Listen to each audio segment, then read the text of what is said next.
everyone, welcome back to my channel. Amy here. Today I have a book haul. I haven't done a book haul in like a really long time. I've kind of haven't really been buying any books. I've just been trying to read whatever is on my TBR shelf. So between like January and today, which is February 12th, I've accumulated some books, and in no particular order. I'm just gonna pick them up. So I have quite a few here. I've showed y'all this before. I actually had a borrowed copy from Debbie. This is Speak by Lori House Anderson. I still haven't read it. It's been sitting in my TBR bookshelf, but I spotted this limited edition and I thought it was just beautiful. So I went ahead and I got it for myself. I think Bella's trying to get in here. The door's open. She just has to be crazy about it. But anyway, yeah, so I had a different copy of this book from Debbie, but I went ahead and I gave it back to her, and I got this one to have for myself instead. And this one says it includes all new bonus content. 20 years of a modern classic about a sexual violence survivor finding her voice. Speak for yourself. We want to know what you have to say. From the first moment of her freshman year at Meriwether High, Melinda knows this is a big fat lie, part of the nonsense of high school. She is friendless, outcast, because she busted an end of summer party by calling the cops, so now nobody will talk to her, let alone listen to her. As time passes, she becomes increasingly isolated and practically stops talking altogether. Only her art class offers any solace, and it is through her work on an art project that she is finally able to face what really happened at that terrible party. Her feeling process has just begun when she has another violent encounter, but this time Melinda cannot stay silent.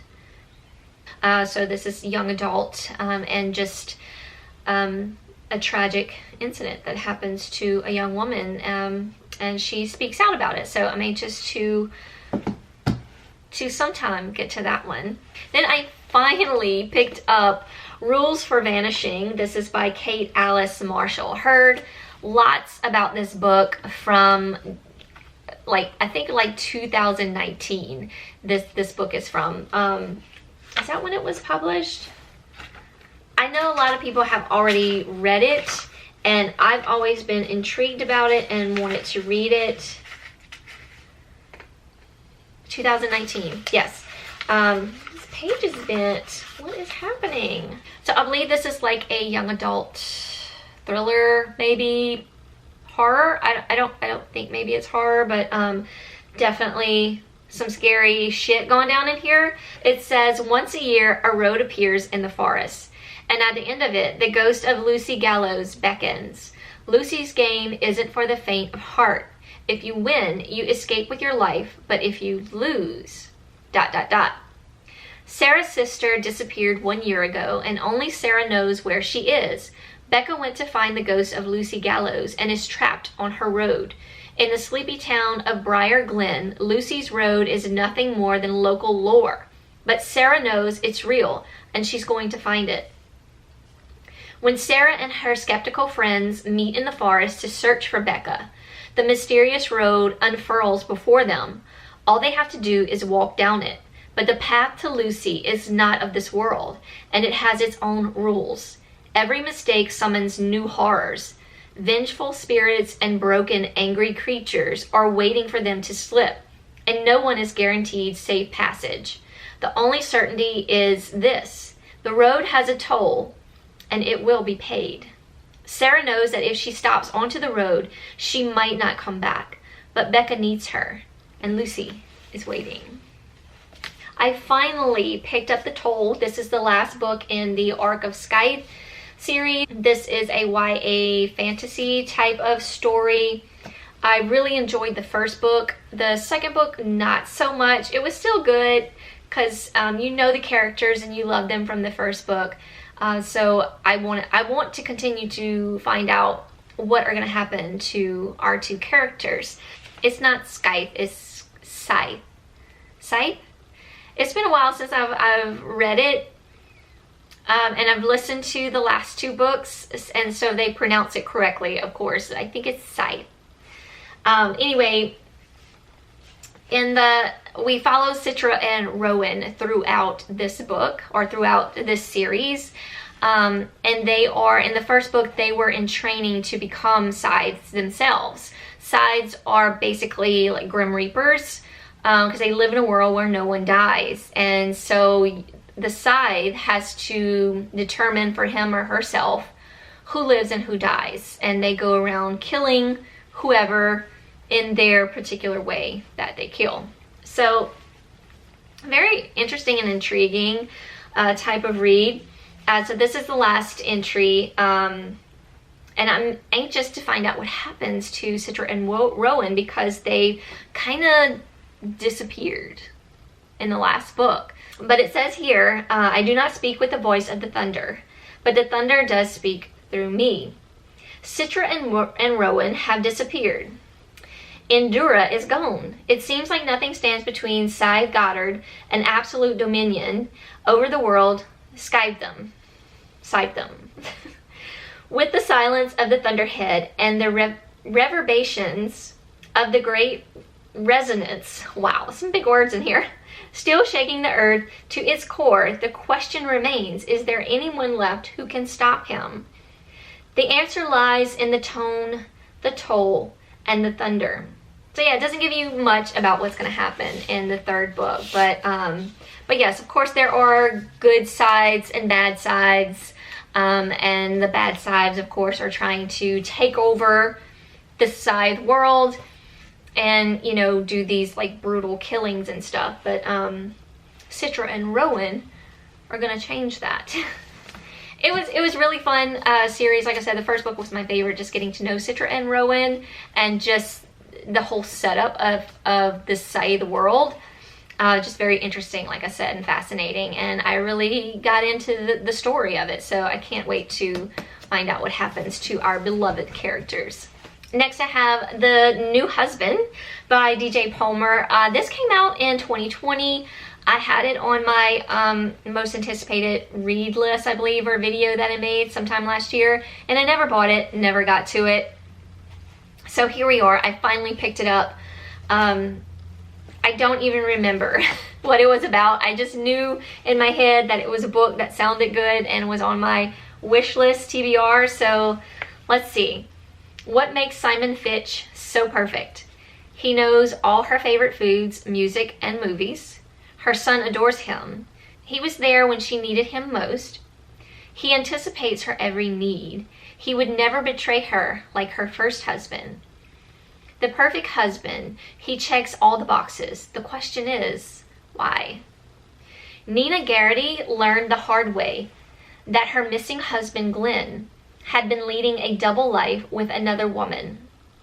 But Glenn's gone, presumably drowned while fishing on his boat, so she can't confront him about the affair or any of his other misdeeds. But a year and a half later, Nina finds love again and has hopes of putting her shattered life back together. Simon, a widower, still grieving the death of his first wife, has found his dream girl in Nina. His charm and affections help break through to a heart hardened by betrayal. Nina's teenage son, Connor, embraces Simon as the father he wishes his dad could have been. But sometimes Nina's good friends wonder if Simon is supremely devoted or dangerously possessive. How can Simon know Nina so well? Is she making another terrible mistake by falling in love? Might this cause another broken heart? Or will the price be something even higher? I love a good domestic thriller, and I think this one's gonna be good. It sounds good. You know, I actually have not heard much about this book. If you've read this book, just let me know in the comments if you liked it or not. I'm anxious to see how this plays out. Another one I finally picked up that came out last year is The Dilemma by B.A. Paris. B.A. Paris has kind of become an auto buy for me because I loved her other books. The Breakdown, Behind Closed Doors is fantastic. Is that what it's called? Behind Closed Doors? I think there's a list of them in here. Behind Closed Doors, The Breakdown, and Bring Me Back. Bring Me Back wasn't as great as the first two. But it was still good. I still enjoyed it, but Behind Closed Doors was wow. Again, I don't really remember what this one's about. It says, knowing the truth will destroy her, keeping it secret will destroy him. Let's see what the synopsis says.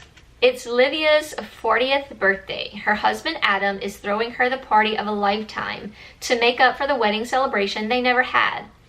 Everyone Livia loves will be there except for her daughter, Morny, who's studying abroad. But Livia is secretly glad that Morny won't be there. Livia has recently uncovered a secret about their daughter that, if revealed, will shake the foundation of their family to its core. She needs to tell Adam what she knows, but Livia plans to wait until the party is over so they can have this last happy time together. Adam, meanwhile, has his own surprise for Livia. He's arranged for Morny to fly back for the party, but before Morny arrives, Adam hears some terrible news. Now he too is faced with a dilemma. Does he share what he's learned with his wife? Is hiding the truth the same as telling a lie? And how far are Adam and Livia willing to go to protect the ones they love and give each other a last few hours of happiness?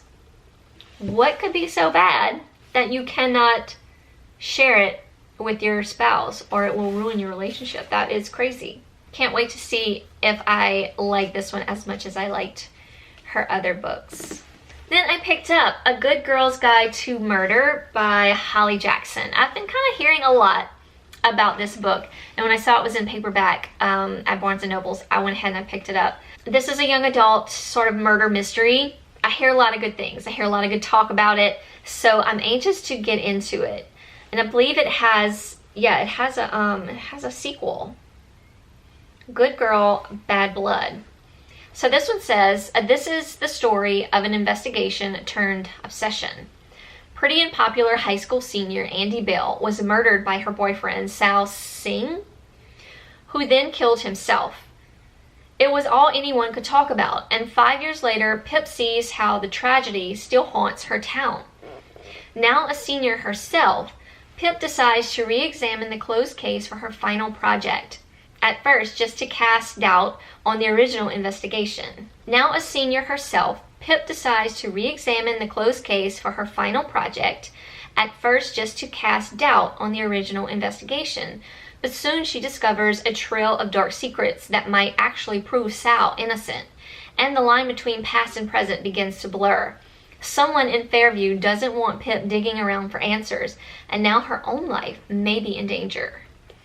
I can't wait. I love a good young adult murder mystery. I don't know why. I love it. I can't wait. And then I picked up The Wrong Family by Taryn Fisher. This is the read for, this is February's book for Gabby's book club, The Book Troop. But I'm kind of hearing not so good things about this book. I believe it's some sort of like a little domestic thriller. But you know, we'll get into it and we'll see for ourselves what we think. It says, have you ever been wrong about someone? Juno was wrong about Winnie Crouch. Before moving in with the Crouch family, Juno thought Winnie and her husband Nigel had the perfect marriage, the perfect son, the perfect life. Only now that she's living in their beautiful house, she sees the cracks in the crumbling facade are too deep to ignore. Still, she isn't one to judge. After her grim diagnosis, the retired therapist simply wants a place to live out the rest of her days in peace. But that peace is shattered the day Juno overhears a chilling conversation between Winnie and Nigel. She shouldn't get involved. She really shouldn't. But this could be her chance to make a few things right. Because if you thought Juno doesn't have a secret of her own, then you were wrong about her too. It sounds good. We'll find out. All right, and lastly, I have the two books that I got from Book of the Month for the month of February. I excitedly already opened the box without even thinking to open it with y'all on here. But anyway, I ended up picking as my book of the month, Girl A by Abigail Dean. This just sounds really dark and gripping, and it really drew me in. Oh wow, this one has a super long synopsis. You can flee your parents, you can bury your secrets, but you'll never leave behind what your siblings know, what you all shared. I don't think I want to know much more about this book because I hear it's just really dark and I kind of want to go into it. Oh, the bookmark fell out. I kind of want to go into it blind. And then I also got an add-on this month, again, as usual. I usually always get add-ons. But I picked up The Half-Sister by Sandy Jones. I've actually liked the last 2 of her books. Were those the only 2 books that she's written? Yep, The Other Woman and The First Mistake. I actually liked both of them. I believe The Other Woman was... No. The First Mistake. I really liked both of them. The Other Woman kind of got on my nerves a little bit because it was another woman making another woman look bad kind of thing. Kind of got on my nerves, but it was actually ended up to be a really good story and a really good ending. If you haven't read either one of them, give them a try. Anyway, this is The Half-Sister, and the inside cover says, "Meet the half-sister and unravel the ties that blind us. The truth. Sisters Kate and Lauren meet for Sunday lunch every week without fail, especially after the loss of their father. The lie. But a knock at the door is about to change everything. A young woman by the name of Jess holds a note with the results of a DNA test claiming to be their half-sister. The unthinkable. As the fallout starts, it's clear that they are all hiding secrets, and perhaps this family isn't as perfect as it appears." And that's all we get. So I'm excited about this one. Like I said, I really enjoyed her last 2 books, so we'll see how this one is. So yeah, that is all my books, y'all, for the month that I have purchased. And really not that, not that much when you look at the big picture. It was about a month and a half worth of book buying. As always, thank y'all so much for sticking around and watching as I talk about books once again. If you haven't tried Starbucks' pistachio latte, I highly recommend it. I get mine with almond milk because me and milk do not get along, but with almond milk, it's still delicious. So it's kind of been my favorite hot drink at Starbucks here lately. But anyway, I hope you're all doing well out there, staying safe and warm, y'all. It's cold in here in Louisiana. I think we're gonna have like a very hard freeze this weekend and the beginning of next week. So we'll see what that means, what that brings, if it brings us any snow. I know northern Louisiana has already had some snow this year. Is it this year or was it like around Christmas? I don't remember because we didn't get it, unfortunately. It's always fun to have snow in Louisiana. Hugs from me all around. And I will see y'all in my next video. Bye, y'all.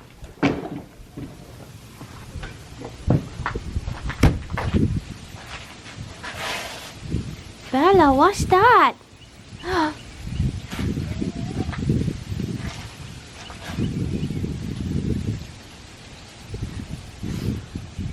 It's getting snowed on. Oh. Oh, no. Okay. It's too cold. Let's go and die.